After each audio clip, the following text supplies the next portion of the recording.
최근의 투자 흐름은 개별 종목 위주가 아닌 ETF 시장입니다. 전 세계적으로 그 규모는 2경원을 넘었고 머지않아 3경을 앞두고 있다고 합니다. 국내 ETF 시장이 특히 그 중에서도 무서운 속도로 빠르게 성장하고 있는데요. 무려 3년 전인 2022년 대비 2배 이상이 증가했습니다. 대표적으로 지수 추종을 하는 ETF는 다우존스의 다이아부터 시작해서 현재 시가총액이 가장 큰 스파이와 VOO, 그리고 세계 시장을 다루는 VT까지 전부 다양하고요. 배당형 ETF도 정말 많은 종류가 있지만 가장 인기가 많은 SCHD, 고배당 측면에서는 JP와 JPQ까지 이외에도 정말 많은 ETF가 있죠. 그리고 산업 섹터형도 있습니다. 이를 포괄하는 게 VTI나 S&P 500이라고도 할 수 있지만 그 안에서도 섹터별로 나누면 이렇게 많고요. 바로 오늘 소개해드릴 ETF가 이 안에 있습니다. 그 전에 앞서 보신 ETF들 특징이 있었는데요. 모두 X로 시작합니다. 바로 스파이를 만든 회사인 스테이트 스트리트에서 만든 ETF들이고요. 대부분의 섹터형 ETF들이 1998년에 상장했지만 리츠와 통신 서비스 두 개만 비교적 최근에 상장했습니다.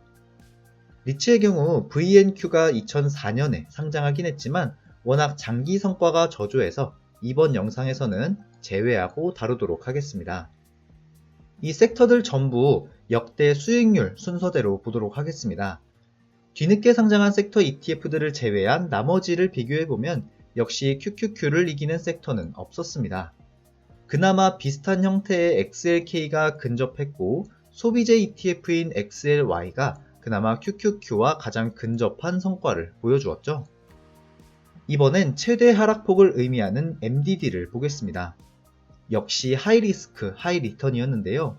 IT 섹터인 XLK와 QQQ가 가장 큰 폭의 변동성을 보여주었습니다. 반면에 S&P 500보다 방어력이 좋았던 섹터는 3개죠. 필수 소비재, 헬스케어, 유틸리티였습니다. 그렇다면 이 ETF들 중 시장 대비 초과 성과를 이룬 섹터까지 보도록 하겠습니다. 스파이보다 높은 수익률과 낮은 변동성을 체크해 보았는데요. 두 개 모두에 해당되는 섹터는 단 하나였죠. 바로 헬스케어 섹터였습니다. 헬스케어 섹터를 추종하는 이 XLV라는 ETF를 간략하게 소개드려 보겠습니다. 스파이만큼은 오래되진 않았지만 QQQ보다 오래되어서 역사가 굉장히 깊은 종목이고 순자산 규모 또한 적은 편이 아닙니다. 이 정도 규모면 제피와 거의 동일한 시가총액을 보이고 있는 수준입니다. 이번엔 비용 차이를 보겠습니다. 놀랍게도 스파이나 QQQ보다 낮은 걸 볼 수 있죠? 섹터형 ETF 치고는 매우 저렴한 수준을 나타내고 있습니다. 아마 이 XLV라는 ETF를 이미 아시는 분들은 VHT라는 종목도 들어보셨을 텐데요. 상장 일자와 규모가 조금 다르다는 것 외에는 보수까지 모두 비슷한 종목입니다. 두 종목, 탑10 구성 종목을 보면 거의 똑같은 종목과 똑같은 비율임을 알 수 있는데요. 큰 차이가 있다면 XLV는 구성 종목이 62개로 비교적 집중 투자되어 있는 반면 VHT는 419개로 상당히 많습니다. 하지만 둘 다 상위 10개 종목의 비중이 거의 절반 수준임을 확인할 수 있었고요. 지난 10년간의 성과를 비교해보면 XLV가 좀 더 좋았던 것까지 확인할 수 있습니다. 이에 따라 연평균 수익률도 근소하지만 XLV가 조금 더 좋습니다. 여기에 MDD까지 모두 우수한 종목이므로 둘 중 하나만 선택해야 한다면 XLV가 좀 더 좋은 선택지가 될 것 같습니다. 이번엔 XLV와 자주 언급드리는 대표지수 3가지의 TR 성과를 같이 차트로 확인해 보겠습니다. 노란색 선이 헬스케어 섹터인 XLV인데요. 거의 모든 구간에서 SCHD보단 뒤처지지만 QQQ와 스파이보다 초과 성과를 보이고 있습니다. 아무래도 닷컴 버블, 금융위기 등의 위기를 잘 극복한 것으로 보이죠. 이를 숫자로 보면 좀 더 실감이 납니다.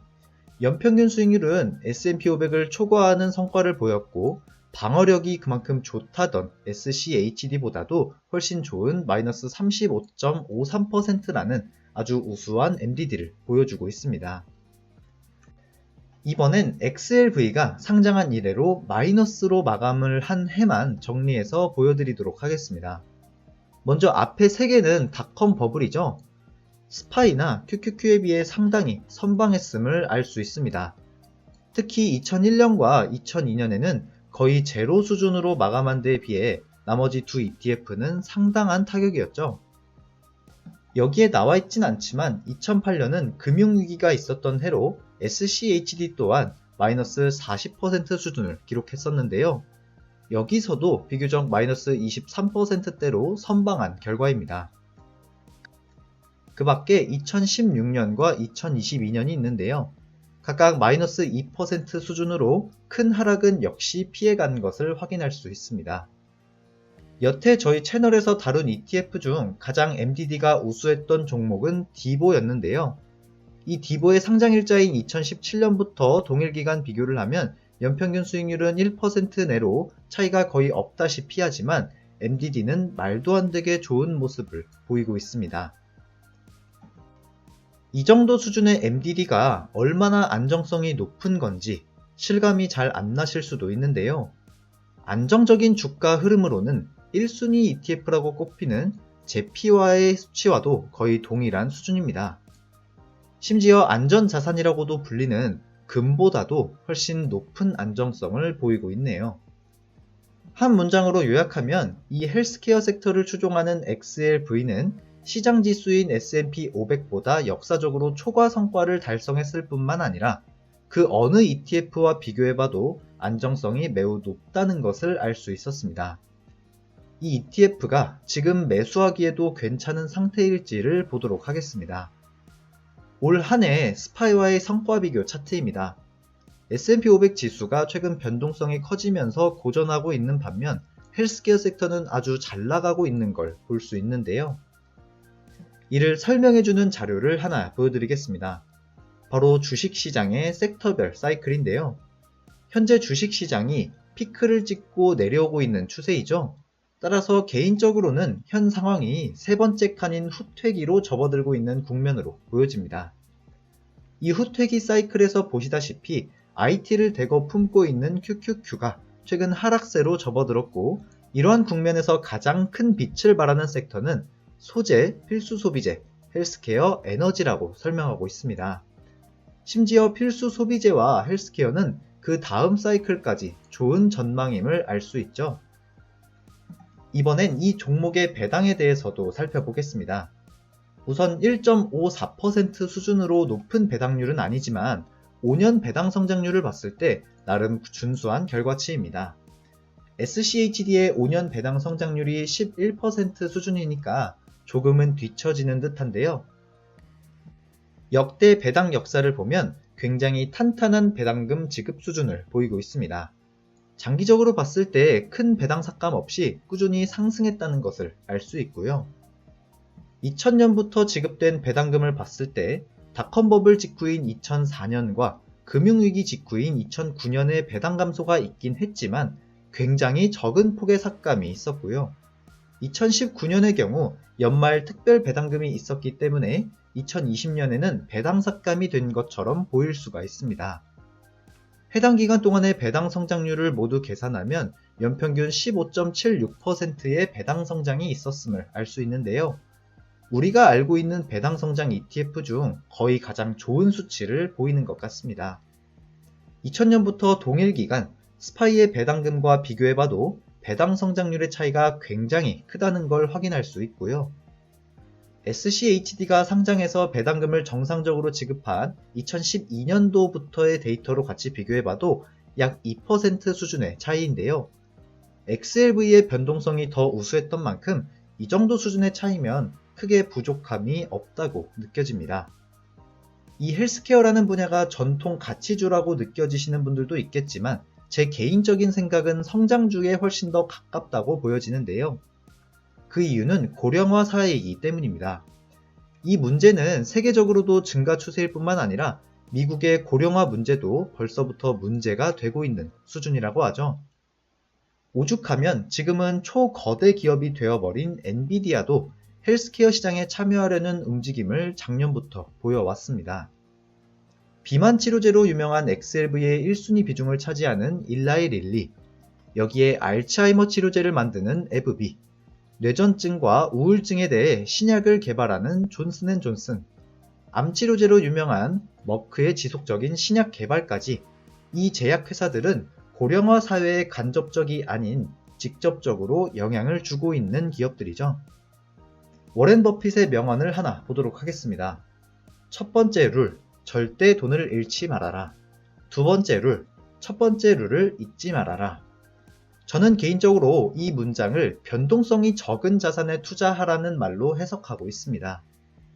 역사적으로 보여주듯 시장 성과보다 매 위기 때마다 말도 안 되게 좋은 방어력을 보여주었고, 우리가 그토록 방어력이 좋다고 하는 디보나 SCHD보다 월등한 MDD를 보이고 있습니다. 심지어 그 수준은 제피와 비슷하고 안전자산으로 불리는 금 ETF보다도 좋았고요. SCHD와 동일 기간 비교에서는 조금 처지는 결과였지만 장기적으로 검증되고 매우 우수한 배당 성장률 또한 보이고 있습니다. 저를 비롯해 미국 증시에 투자하시는 분들은 대부분 호황기만 접해보셨을 겁니다. 지금의 마이너스 10% 내외 수준의 지수 하락에도 거품과 폭락을 거론하면서 걱정하시는 분들이 많을 텐데요. 은퇴 이전에는 변동성의 중요성을 모르실 수도 있지만 은퇴 후에 가장 중요한 건 수익률이 아니라 변동성이라고 생각합니다. 내 소중한 은퇴 자금에 있어서 스크래치가 나면 좋지 않겠죠? 그래서 여러분들이 좋아하셨던 종목이 바로 이 회색선의 SCHD였을 겁니다. 어느 위기에서도 극복을 잘 해왔기 때문이죠. XLV도 같은 맥락입니다. 자산 배분과 같은 방법도 대안이 될 수 있겠지만 주식 자산 내에서 배분을 생각하신다면 이처럼 변동성이 적으면서도 시장 대비 초과 성과를 기대해 볼 수 있는 ETF 하나쯤은 품고 있어도 좋은 방향성이 될 것 같습니다. 참고로 이 종목의 국내 버전 종목명은 코덱스 미국 S&P 500 헬스케어라는 ETF입니다. 올 한 해 S&P 500과 나스닥과는 무관하게 XLV가 상승하는 그림처럼 똑같이 구현되고 있죠. 국내 버전 투자를 고민하시는 분들은 참고해 주시면 되겠습니다. 오늘은 제가 생각하는 은퇴 후 최적의 ETF인 헬스케어 섹터를 추종하는 XLV에 대해 다뤄보았습니다. 투자의 방향성을 고민 중이신 분들께 이 영상이 도움이 되었으면 합니다. 오늘도 긴 영상 함께 해주셔서 감사합니다. 배당번이었습니다.